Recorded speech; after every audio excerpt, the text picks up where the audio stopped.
안녕하세요. 2023년 6월 21일 태국 뉴스입니다. 태국은행과 캄보디아 국립은행이 양국 관광객들의 QR코드 결제 2단계를 시작한다고 밝혔습니다.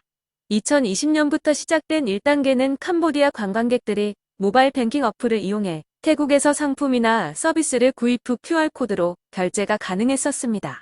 2단계부터는 태국 관광객들이 캄보디아에서 상품과 서비스를 구입 후 현금 대신 QR코드로 간편하게 결제가 가능하다고 알리고 있습니다. 전문가들은 올해 슈퍼 엘니뇨가 발생할 것으로 내다보고 있는데 우기에 들어선 태국에 평년보다 비가 덜 내리고 있어 가뭄 문제가 대두되고 있습니다. 올해 7월부터 내년 2월까지 강우량이 약 5% 감소할 것으로 예상된다면서 당국은 가뭄에 대비한 대책을 마련 중이라고 밝혔습니다. 기술범죄수사국은 도박 사이트 운영과 돈 세탁 혐의로 람푼 지방의 축구팀 소유자를 파야오 덕함다이 지역에서 체포하고 10억 바 상당의 자산을 압수했습니다. 검거된 남성은 도박 사이트 운영으로 얻은 불법 자금을 세탁 후 람푼 지방을 연고지로 하는 축구 클럽을 인수한 것으로 알려졌습니다. 20일 오전 9시 30분경 라차부리 무앙 지역의 호텔에서 가스가 폭발하는 사고가 있었습니다. 이 사고로 건물이 일부 무너지면서 4명이 중경상을 입고 병원으로 이송되어 치료를 받고 있습니다.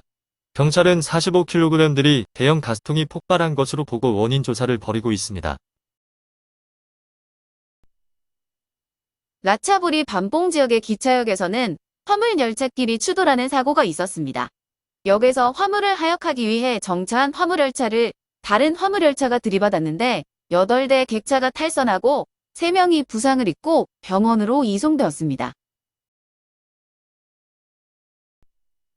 도박문제연구센터에 따르면 태국 청소년과 젊은이 300만 명 정도가 온라인 도박에 중독되었다고 합니다.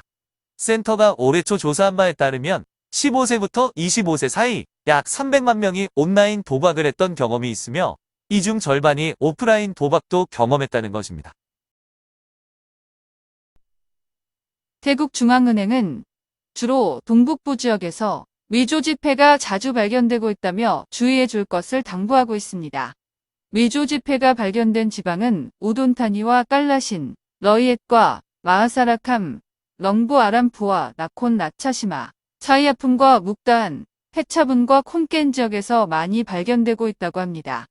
당국자는 위조 지폐를 발견 시 사용하지 말고 즉시 경찰에 신고해달라면서 위폐를 사용하다 적발되면 10년 이하의 징역과 20만 밧의 벌금형에 처해진다고 설명했습니다.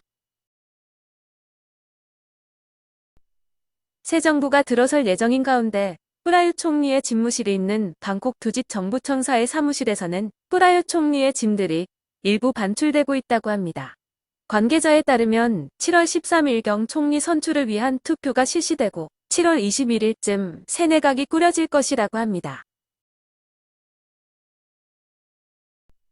탁신 총리에 처녀면서 푸어타이당의 총리 후보인 패통탄 씨가 코로나19에 감염되었다고 자신의 SNS에 글을 남겼습니다.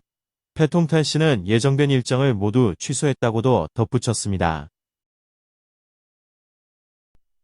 차기 총리로 지명된 까오클라이당의 피타 대표도 코로나19에 감염되었습니다. 피타 씨는 20일 자신의 SNS를 통해 감염 사실을 알리면서 약간의 열과 기침 증상만 있다고 설명했습니다. 피타 씨 또한 예정된 모든 일정을 취소하고 자가격리에 들어갔습니다. 수도권 전철 핑크라인도 11월부터 부분적으로 운행을 시작할 예정입니다. 케라이와 민부리를 연결하는 34.5km의 노선으로 30개역이 있습니다. 태국의 전철 노선들이 속속 개통되고 있지만 한국처럼 무료 환승이 되지 않아 환승 시에는 별도로 티켓을 구입해야 합니다. 오늘 6월 21일은 잉락 전 총리의 56번째 생일입니다. 잉락 전 총리를 지지하는 팬들은 방콕 도심의 파라곤 파크의 대형 전광판에 잉락 씨의 생일을 축하하는 메시지 광고를 게시했습니다.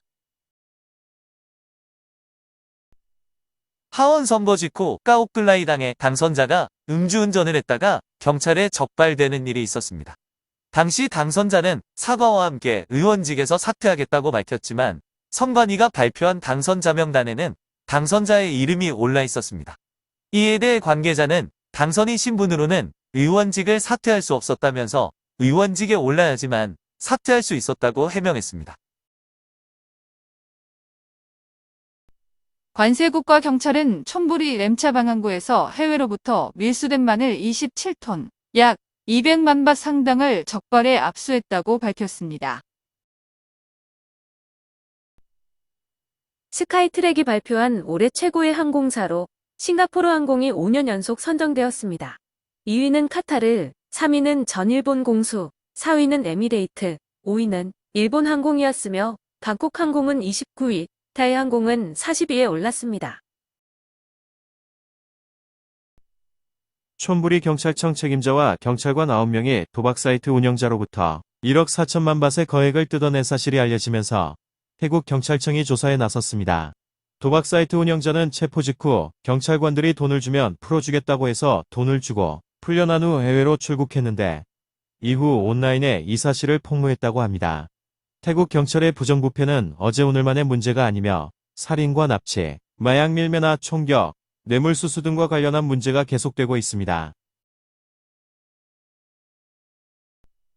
스위스 국제경영개발연구소가 올해 발표한 세계 경쟁력 순위에서 태국은 31위를 차지해 지난해보다 3계단 올랐습니다. 파타야의 콘도방에서 30세 인도인 남성이 극단적 선택을 하는 일이 있었습니다. 숨진 남성이 방을 소개해준 부동산 업자에게 극단적 선택을 암시하는 내용의 이메일을 보내와 경찰에 신고했다고 합니다. 경찰과 구조대가 출동했을 때는 이미 남성이 숨져 있었으며 평소 정신질환으로 고통을 호소하고 있었다고 합니다. 태국인 2명이 브로커에게 거액을 주고 일자리를 찾아 일본에 갔지만 직장도 구할 수 없고 돈도 떨어져 귀국할 수도 없는 처지라면서 도움을 요청하고 있다고 합니다. 42세와 29세의 태국인은 브로커가 일본의 공장에서 일하면 5만 밭을 받을 수 있다는 말을 믿고 총 30만 밭을 주고 일본으로 갔다고 합니다. 하지만 취업의 기회는 오지도 않았고 좁은 방에서 다른 여러 명의 태국인들과 생활하며 고통을 호소하고 있다고 합니다. 피해자들은 정부에 무사히 태국으로 돌아갈 수 있도록 도와달라고 호소하고 있다는 것입니다. 일본에서 성폭행 미수로 수배된 39세의 일본인 남성이 방콕에서 체포되었습니다. 남성은 지난 2월 도쿄도 마치다시의 주택에 침입해 30대 여성을 성폭행하려다 미수에 그치고 도주했으며 경찰의 수사가 시작되자 4월 태국으로 도주해왔다고 합니다.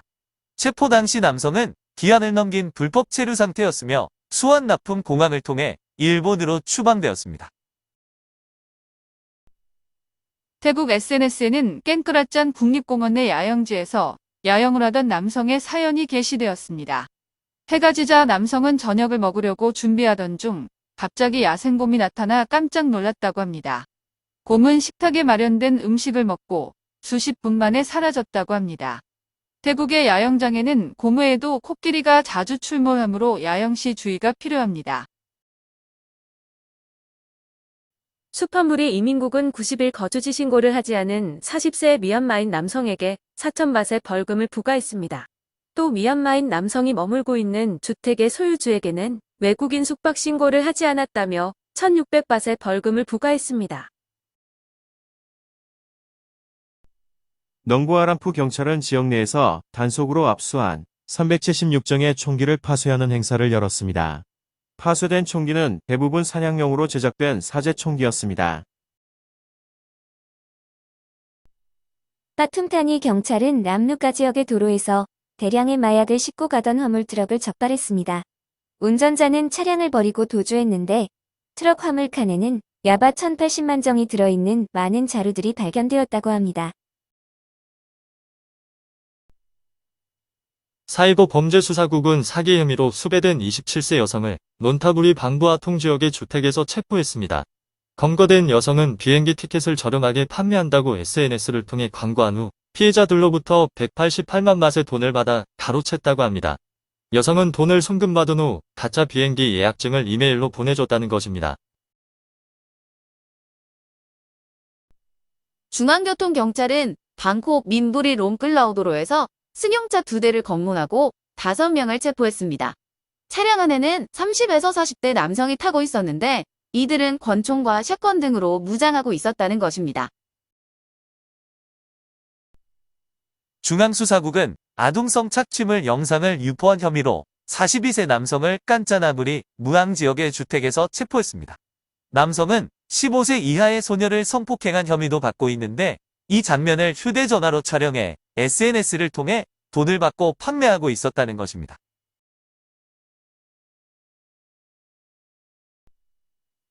시청해 주셔서 감사합니다.